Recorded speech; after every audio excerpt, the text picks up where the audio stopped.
ఇది కేవలం సమాచారంగా మాత్రమే భావించండి. వైద్య నిపుణులను సంప్రదించండి. ఈ ఫిట్స్ రావడం, కన్వల్షన్స్ రావడం, మూతి వంకర పోవడం, మాట రాకపోవడం, లేదు కళ్ళు ఇలా లేవంగానే బ్యాలెన్స్ తప్పడం. ఇవి తప్ప మనకి క్లాసిక్ సింప్టమ్స్ అంటూ ఇంకేముండవు. క్లాసిక్ అంటూ అన్‌ఫార్చునేట్‌లీ ఏం లేదు. ఏమీ లేదు. బికాజ్ అంత దూరం ఇప్పుడు ఇవన్నీ మీరు చెప్పేవి చాలా రకాల కండిషన్స్‌లో వస్తుంటాయి. అవును. వర్టిగో వస్తే తల తిరుగుతుంది. తలనొప్పి అందరికీ వస్తుంది. మన వల్ల ఇతరులకు కూడా వస్తుంది తలనొప్పి చాలా సందర్భాల్లో. నో సీరియస్‌గానే. I mean if you look at the stressful life today, everybody headache has become part of life. Yes. So how do you know that difference? ఓహో ఏదో తేడా కొడుతుంది, మనం you should consult a doctor అని. Headache like you said is a common complaint. అందరికీ ఉంటది. Everybody will experience that. Maybe once a day or twice a day whatever depending on that. But ఈ particular headache వచ్చేసి లేటరాలిటీ ఉంటదండి. అంటే ఇప్పుడు tumour suppose right side ఉందనుకోండి. Right side specific headache ఎక్కువ వస్తది generally.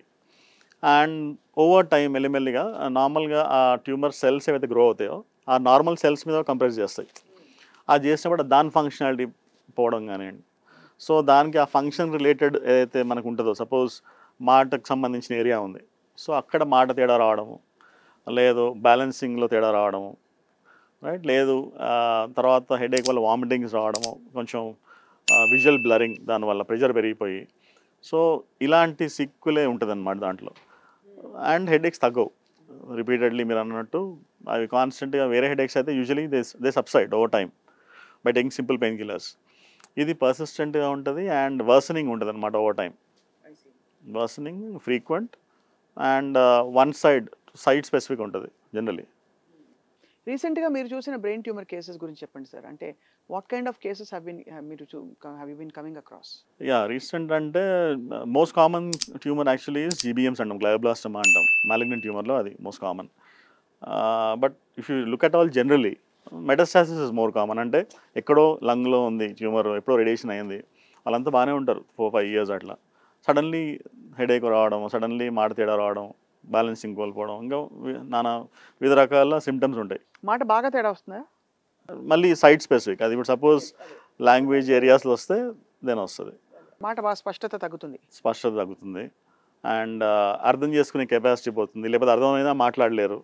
Depending upon the tracts which are involved, comprehension ఏరియాస్లో దాన్ని బట్టి స్పెసిఫిక్గా లాస్ ఉంటుంది. సో అయితే మరి మామూలుగా కళ్ళకి క్యారెట్లు తినండి అంటారు, వైటమిన్ ఏ కావాలని. అలాగే ఇంకా దేనికో ప్రోటీన్ తినండి, ఇంకా దేనికో వైటమిన్ కే కావాలి, ఇలాంటివన్నీ రకరకాలు చెప్తారు. బ్రెయిన్కి what is actually is there a way to keep your brain healthy? Yeah, అంటే ట్యూమర్ స్పెసిఫిక్ అంటూ ఏం లేదు మళ్ళీ అన్ఫార్చునేట్లీ. ప్రివెన్షన్ అయితే లేదు. But at least keeping other factors in check, like మనకున్న సపోజ్ డయాబెటీస్ అనుకోండి under control, blood pressure under control, no smoking or alcohol, ఇవి routine things. Keeping your brain mentally fit. దానికి ఏం చేయొచ్చు అంటారు? You have mental relaxation techniques అంటే meditation లాంటిది. It's kind of an autonomic neuro feedback mechanism. అంటే ఇప్పుడు ఋషులు మునులు అందరూ తపస్సు చేస్తారు కొండల్లో అంటారు. ఎందుకంటారంటే ఆ కామ్నెస్లో they feel their pulse and vagal tone వాళ్ళు కంట్రోల్ చేయగలుగుతారు. అంటే హార్ట్ రేట్ కానివ్వండి, వాళ్ళ autonomic system they can control and calm down. So one latest research ఎందుకు చెప్తున్నానంటే, లేటెస్ట్ రీసెర్చ్లో if you are stressed out and మీకు ఏదైనా ట్యూమర్ ఉందనుకోండి, it grows faster and it spreads faster అని తెలిసింది దాంట్లో. So that also is a factor. So stress తగ్గించుకోవడం, మెంటల్ రిలాక్సేషన్, కొంచెం ఈవినింగ్ వాక్ అట్లా కొంచెం వాక్ పోవడం, లేకపోతే meditation, these are all helpful to keep in check. And obviously cut down your processed foods, ఎందుకంటే అడల్టరేషన్స్ ఇవన్నీ యూనివర్సల్ ప్రిస్క్రిప్షన్. బట్ అసలు brain బాగుంది హెల్దీగా ఉంది అనడానికి కొలమానాలు ఏంటండి? అంటే బికాజ్ అన్నీ బాగుండొచ్చు, ట్యూమర్ లేదు, మీకు ఏ విధమైన స్ట్రోక్ లేదు, అన్నీ బాగున్నాయి, కానీ ఎక్కడో మీకు కార్టిజాల్ ఎక్కువ రిలీజ్ అవుతుందో, లేకపోతే happiness is less, or your amygdala is hyperactive, I don't know what you call, ఏమంటారు, కానీ దానికి ఎలా sir, what is the measure to see your healthy? Because బాడీకి బిఎంఐ ఉంది, మీకు HbA1c ఉంది డయాబెటీస్కి, బ్రెయిన్ హెల్త్కి ఏంటి test?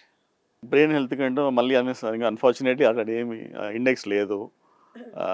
Only thing is brain మంచిగా ఉంటే అన్ని మంచిగా ఉంటాయి అనుకోవాలి. If other things are good, so obviously brain is a controlling epicentre కాబట్టి అట్లా అనుకోవాలి. స్ట్రెస్ చాలా పెద్ద ఫ్యాక్టర్ అయితే మనకి బ్రెయిన్కి. Stress is definitely factor ma'am. Stress is definitely factor.